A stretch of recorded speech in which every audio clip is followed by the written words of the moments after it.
Namaste, Zeina. Namaste, Babaji. How are you?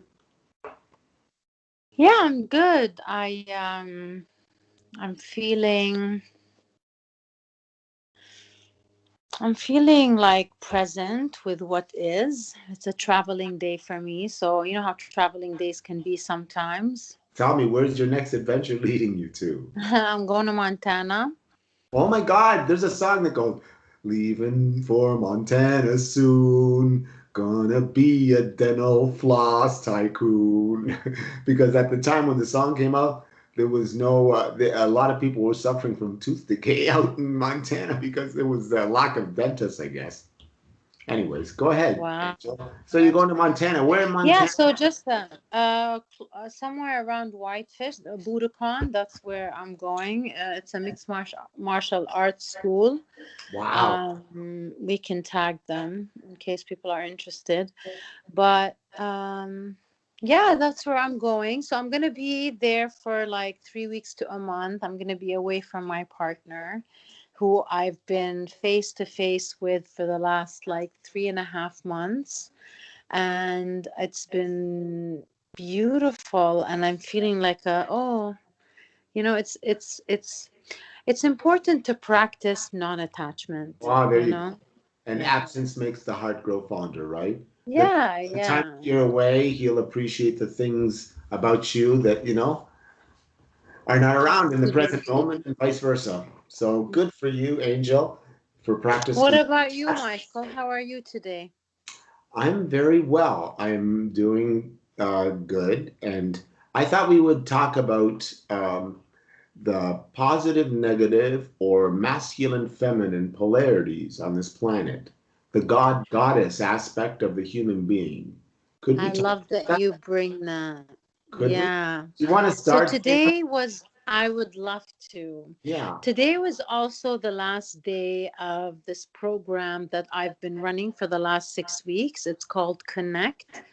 And today we close the container with this talk about the sensual and the sexual, the feminine, the masculine. Hmm. And there is there's a lack of education of what the sensual energy actually is and what the sexual energy is.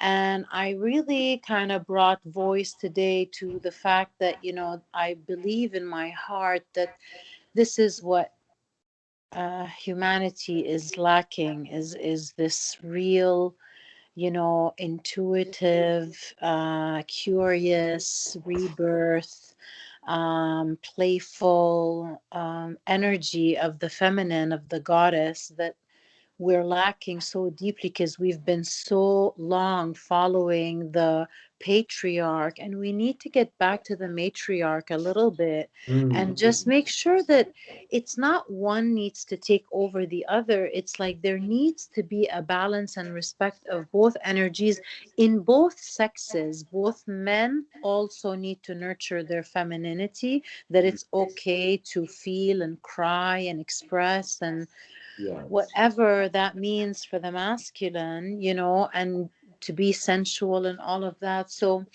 and also, I just, that's how I would like to start. It's just like, and we gave voice to that because, the observation is that there is such a lack of understanding of what parts of ourselves in our outward behavior to society represent the sensual and what represent the sexual, hence Yeah. what represents the feminine, what represents the masculine. So Yes, I agree. 100%, Zaina. yeah, I think really that's really lacking, that nurturing energy, that loving empathy, compassion, self first. What I realize is like there's such a lack of understanding of self. People have been living in shit and playing with it. I saw this meme and it was so nice. It was like like when shit comes up, like I learned that you flush it down the toilet, you don't play with it. But we as a society have been programmed to play with our shit and just not process it properly. And there needs to be more ways of empowerment. Yeah, see, you're right, Zaina, in the sense that we're born into this world and at a very young age. As the saying goes, the sins of the father were given unto the son. Sin is not meaning you did something wrong. It just means you missed the mark. You took your focus off of your true nature or off of the true nature of creation. You see, we're indoctrinated into a school system, implemented by the Rockefellers, mind you, right, for control. And they teach us what is good for the system, not what's good for you. So they draw you away from your imagination. And if you think of the word imagine, look at that word. I am a genie. I am a genie. See, Mm. right now we are in the Aquarian constellation that is beaming a very high frequency, which is stirring up a lot of the shit, as you put it, on the planet. It's bringing it all to the surface. As the saying goes, shit floats. And so, what's that giving everyone an opportunity is because not just happening in the media, religious exposures, UFO disclosures, banking frauds, bailouts. You go bankrupt, the government says, "Oh, too bad for you." But a multi-billion-dollar corporation like General Motors or the banks, claim bankruptcy, they're bailed out with the people's money. So you have to realize there's a group of elites that live away from all of this in a beautiful, beautiful part of this world that we're not privy to. So, They don't to be part of the world. They have their own chefs, everything. yeah. So here we are again, back to sensuality, sexuality, the god and the goddess. If you're taught from the beginning that you are born a complete, full divine being, a complete circle, let's look at it as a circle. And your nature is that circle, both positive, negative polarities, or God, goddess. The goddess, her function is the intuitive, silent, compassionate, generous, giving nature. The God is what you see on the outside. That's the active part of the soul. So the intuition says, let's move to the left. And the form doesn't question, moves to the left. Bang! A car just went by, right? Smacked into the pole, nobody was hurt. Nobody felt regret because somebody was killed. Now, if you were taught that from the very beginning, guess what? You'd be a superstar right now. You would never second guess yourself. Every opportunity that showed up, you would have jumped on it. That would have been the stepping stone that would propel you to the next level of awareness. So it goes like this. You're not taught these things. So you're expressing as one half of that circle, your form. So you're expressing as a female form. So the other half of the circle is unseen. It's the male aspect or the god, right? That's the energy that's supporting your feminine form. Now, ladies and gentlemen, don't confuse this. But even though Zayn is a female, the form or what you see is the active male portion of the soul. You understand? I'm not seeking to confuse you. Her form is supported by the masculine energy. Yet, what moves that form around is the masculine energy. Because it's the energy of action. Yes, and the goddess, the feminine aspect of the soul, whispers the next move. Let's do it. Let's do it. Don't do that. Let's do this. Stop. No, no, stop, stop, stop, stop, stop, stop, stop, stop. Please don't do that. That's very quiet. Now, because we're programmed to look outside of ourselves for the other half of the circle to complete that circle, because nobody said the other half was in us. They said it's out here, man. We go looking for that other half. Now, we all know in the beginning when you find that person that you're attracted to, be it through mutual interest, physical attraction, or sensual attraction, or actual, like the chemistry, I mean, you're both giving off pheromones that are saying, please let me do you. Yes, I would love that. And I would love to do you. Those kind of pheromones.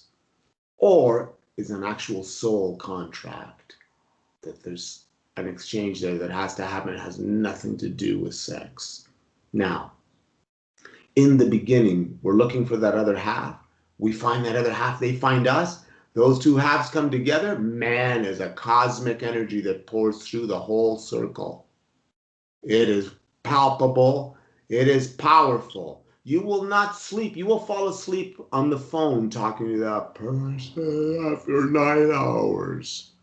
But you won't put that phone down. You won't eat for fear that they may not have eaten yet, and you want to eat with them. You don't want to make them feel that you didn't think about them. You're hungry, though. You're hungry right now. But they're coming over. I better not eat just in case. And then when they come over, they say, oh, no, I'm full, baby. You don't eat because you don't want to. I don't want to eat in front of them. I mean, in the beginning, it's like this. That's why it's called the honeymoon phase. And you can't do nothing wrong. Nothing. Then the way they choose, Comes the the way they yeah. choose starts to bother you. Man, I wish I could just change that one thing about him or her. Or the way they talk, the way they laugh, or the way they always leave the cap off of or the toilet seat up, the cap off of the toothpaste, the hair in the bottom of the bathtub, in the drain, all stuck there. The snot in the sink, or the dirty dishes, the Oh, socks on the floor, the dirt, that's dirty underwear with the ass stains right there. That it really starts to bug you. Why? Because you're not a complete circle, man. You looked for it outside of yourself. Now the ego comes in and starts to judge and says, you know what? There can't be two of us controlling this circle. It was really good until they started to do this. I got to take control. And they may be thinking the same thing about you. I cannot stand it when she talks on the phone for 16 hours with her friend and all they do is gossip. But he doesn't tell you, but he starts to resent you for that. Because you don't have time to give him a blowjob, but you do have time to speak for 3 hours about bullshit about everybody else on the phone. No, I can't stand. No, it was really good in the beginning. All I'd have to do is walk in, man. My dick would get hard if the wind blew. Thinking about her. Not anymore. Now she bugs the shit out of me. We can't have this. I got to take control of this circle. So now the two egos battle for control of the whole. But yet, if you were taught in the beginning, you're a complete circle. Think of the yin yang, the black within the white and the little portion of white within the black. If the black portion of the yin yang is represented, say, as male, the yang principle, and it could speak, it would say, I am the male aspect, and I am the action, and I am dark. But she's all light. I have some of her inside of me. If I continue to remember her within myself, we're going to dance through eternity beautifully. And mm, now she will say the same. I am the goddess. I am the intuitive nature of this soul. But I have some of his darkness in me. I know him. He has some of me in him. If I remember him and he remembers me, we will dance through eternity perfectly. We should write that down. It's a nice song. it's beautiful. Yeah. And that's what I have to say about that, Zeina. There is your sensuality, sexuality, God, goddess, wrapped up, subconscious and conscious waking mind, all bundled up into one iceberg. The 10% you see on top is the form that we are looking at, one another. The 90% underneath, that goddess, is silent. She's that part supporting the iceberg that we see on top, that little teeny tiny part. The bigger part is the goddess that we don't see. Mm. She is the truth of your form. All you have to do, ladies and gentlemen, is make contact with that aspect of yourself. You are complete whole. You have nothing to fear. FEAR, you know the acronym, false evidence appearing real. Nothing to fear. We are swimming in the substance of the Creator. As the Zoroastrians used to say, the all is in all, as all is in the all. Basically, God is penetrating everything in existence. We're swimming in that. Why should we even fear any kind of propaganda that seeks to instill fear and divide us? Absolutely. I say no to that. Yeah, Zaina, I'm with you, hon. I'm with Mm. your gorgeous mane of hair of yours. I met a woman, Mm. did I tell you? I met a woman yesterday, Zaina, and I looked at her and I said, "Oh my God, you're the only other woman that I know personally that has that beautiful mane of hair. I have my friend, her name is Zeina, and her hair and your hair, you can exchange it, and it would be the N- same hair." Nice. Yeah, Thank you. yeah, Yeah. she's from Panama. Beautiful. Yeah, and she's Beautiful. beautiful, such as you are, Jamie. Just like, How's the weather over there? well, we have nothing to say now as soon as we talk about the weather, right? Ladies and gentlemen, we're going to bid you a wonderful day. It's April 10, and the equinox is showing itself with all of the little birds and the little chickadees chirping and the buds budding on the trees and everything ready to just liven up with the beautiful green and colors of nature. The So, air is fresh outside. Get out there and take some nice deep breaths in and out through the nose. Enjoy. thank you for that reminder, Zaina. Mm. Namaste, my love. Let us meet in that place where our hearts are one, all. Let love guide you. Let it lead you. It surrounds you. All right, my friends? Always choose love. All right, Zane, I love you. I love you. Choose